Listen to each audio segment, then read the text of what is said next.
안녕하세요. 까치살모입니다.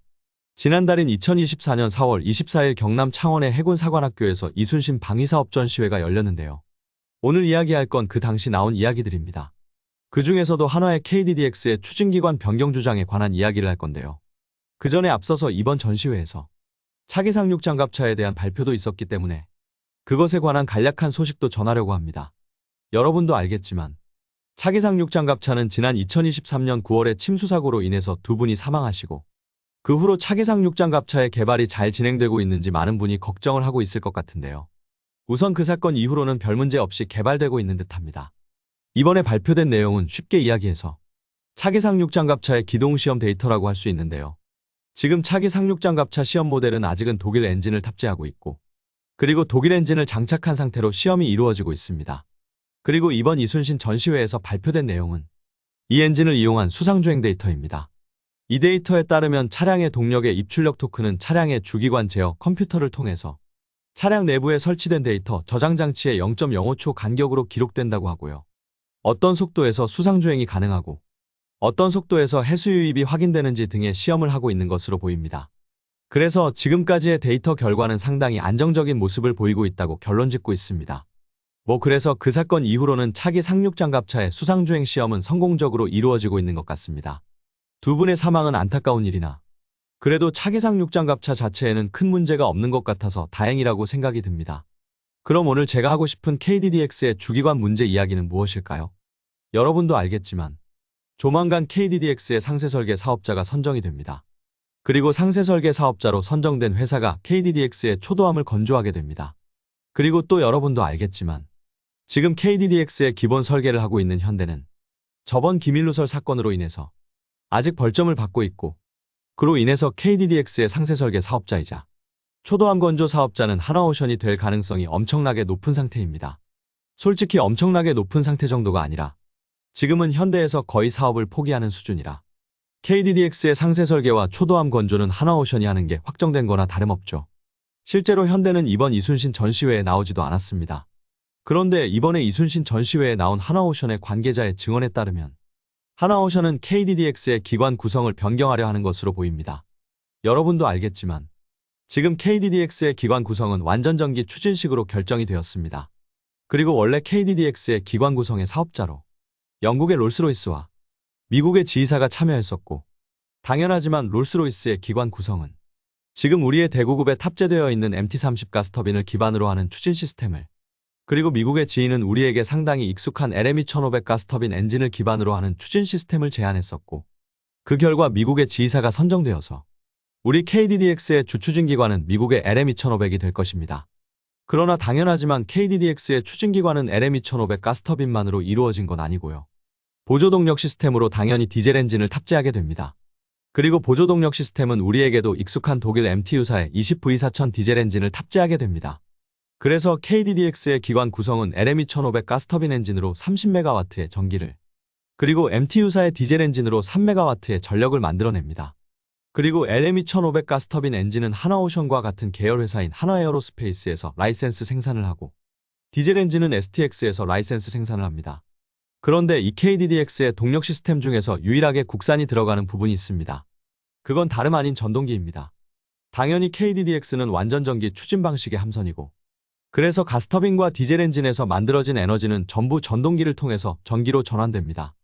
그래서 완전 전기 추진 방식을 사용하는 KDDX에 있어서 동력 시스템에 있어서 가장 핵심이라고 할 수 있는 게 전동기입니다. 그런데 이 전동기만이 유일하게 국산으로 현재 개발 중입니다. 그런데 이걸 한화가 거부하고 있습니다. 지금 우리나라의 장보고3에는 우리나라 기업인 효성에서 개발한 영구자석 전동기가 사용되고 있고 실제로 효성의 영구자석 전동기 개발은 상당한 도전이었고 그래서 장보고3는 이 영구자석 전동기의 문제로 인해서 사업이 지연되기도 했습니다. 그러나 효성은 이 문제를 잘 극복했고 그래서 지금 장보고3의 영구자석 전동기는 아주 훌륭하게 작동을 하고 있습니다. 그러나 어째서인지 효성은 다른 함선들에 필요한 영구자석 전동기의 개발에는 나서고 있지 않는데요. 지금 우리 장보고3에 탑재되어 있는 전동기는 효성에서 개발한 6MW급 영구자석 전동기입니다. 그런데 우리 KDDX에는 이보다 훨씬 출력이 큰 20MW급 전동기가 들어가는데요. 이 전동기는 지금 국산으로 개발 중입니다. 그런데 이 20MW급 전동기를 개발하는 곳은 효성이 아닙니다. 이 영구자석 전동기를 개발하고 있는 곳은 현두산에너빌리티, 곧 두산중공업입니다. 그런데 두산에너빌리티라는 이름에 영 익숙하지 않아서 저는 그냥 두산중공업이라고 하겠습니다. 솔직히 저는 두산에너빌리티라는 이름을 처음 들었을 때는 이게 두산중공업을 이야기하는 건지도 몰랐거든요. 아무튼 그러면 왜 갑자기 두산중공업이 KDDX용 전동기를 개발하고 있느냐?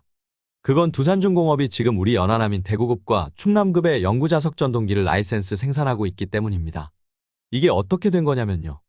아마 여러분도 많이 들어보셨을 텐데요. 우리 대구급은 초반에 추진 시스템에 많은 문제가 있었고, 그 중에서도 급하게 채택된 미국산 영구자석 전동기가 문제를 일으켰습니다. 그리고 이 미국산 영구자석 전동기는 미국의 DRS 테크놀로지라는 회사의 제품입니다. 그런데 이 DRS 테크놀로지의 영구자석 전동기는 기존에는 함선에 사용된 적이 없고, 우리의 대구급이 최초로 사용하는 것이었고, 그래서 문제가 발생했고, 어려움을 겪은 게 사실입니다. 그런데 이때 두산중공업에서 이 영구자석 전동기를 라이센스 생산해서 대구급에 납품을 했고, 이게 2년이 되어서 현재는 DRS 테크놀로지의 기술 지원을 받아서 KDDX의 영구자석 전동기를 개발하고 있습니다. 물론 말이 기술 지원이지. 한화 측의 주장에 따르면 실질적으로 DRS 테크놀로지가 개발해 주는 거라고 주장을 하고 있습니다. 물론 한화 측의 주장대로 DRS 테크놀로지가 개발해 주는 것일 수도 있으나 그렇다고 해도 그 기술은 전부 우리 것이 된다는 게 중요하겠죠. 우리나라의 K1 전차는 미국에서 개발했지만 결론은 우리의 자금으로 미국에서 개발했고, 그래서 K1 전차에 대한 모든 권리가 우리에게 있기 때문에 지금도 얼마든지 개량을 하면서 우리가 잘 사용하고 있듯이 말이죠. 아무튼 현재 그래서 우리의 KDDX의 추진 시스템 중에서 유일하게 국산인 부분이 바로 이 두산중공업에서 개발 중인 20메가와트급 영구자석 전동기입니다. 그런데 이걸 하나오션에서 거부하고 있습니다. 이제 막 개발되어서 믿을 수 없다는 이유로요. 그러면서 한화 측에서 어떤 주장을 하냐고 하면 지금 영국의 타입 45형 대여링급 구축함에는 미국 지휘사가 만든 일반 전동기, 그러니까 영구자석 전동기를 PM 전동기라고 하고 일반 전동기를 AM 전동기라고 하는데요. 이 대여링급에 들어가 있는 미국산 전동기를 도입하자고 주장을 하고 있습니다. 이게 말이 될까요? 지금 두산이 개발하고 있는 국산 전동기의 개발에 문제가 있는 것도 아니고, 그리고 두산은 지금 KDDX에 탑재하기 위해서 20메가와트급 전동기를 개발하고 있는 건데, 국산 전동기를 두고, 그것도 영구자석 PM 전동기를 두고, 미국산 AM 전동기를 KDDX에 장착하자고요. 이게 말이 됩니까? 그러면서 한화는 자신들의 계열 기업인 한화에어로스페이스는 대여링급에 들어가는 AM 전동기를 개발한 지휘와 오랫동안 협력하고 있기 때문에 한화에어로스페이스에서 이 전동기를 라이센스 생산해서 공급하면 된다고 합니다. 이게 말입니까? 지금의 엔진 구성은 결론은 현재 KDDX의 기본 설계를 하고 있는 현대 측에서 결정한 것이나 다름없고, 그 중에서 가스터빈은 한화의 계열 회사인 한화에어로스페이스가, 그리고 디젤 엔진은 STX가 생산하고 있어서 한화 측에서 불만이 없지만, 결론은 한화의 주장은 국산 전동기가 마음에 들지 않는 게 아니라 두산이라는 자신들의 경쟁회사가 마음에 안 드는 거지 않습니까? 자신들의 경쟁회사가 만드는 장비이니까 배제해 버리겠다는 거지 않습니까? 여러분이 보기에는 이게 옳다고 보세요. 한화라는 기업은 정말 저를 힘들게 하는 것 같습니다. 방산 분야에 엄청나게 투자를 하면서, 그리고 세계적인 수준의 개발품을 내놓을 때는 정말 대단하다는 생각도 들고, 너무 기쁘지만 국내의 다른 방산업체들과는 절대로 협력하려 하지 않고 다른 방산업체들을 힘으로 밀어서 퇴출시키려는 모습은 정말 할 말이 없습니다. 그리고 항상 걱정이 되는 건 한화라는 회사가 우리 방산 분야를 독점했을 때 어떤 일이 일어날지입니다. 한화는 지금 우리 방산 분야에 많은 규칙과 금기를 깨려 하고 있습니다. 그리고 한화의 이런 행보는 단 한 가지의 목적을 위해서 움직이고 있는 것이고요.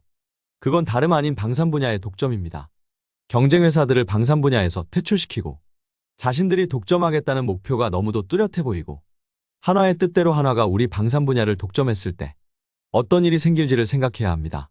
분명히 말하지만 저는 결코 한화를 싫어하는 게 아닙니다.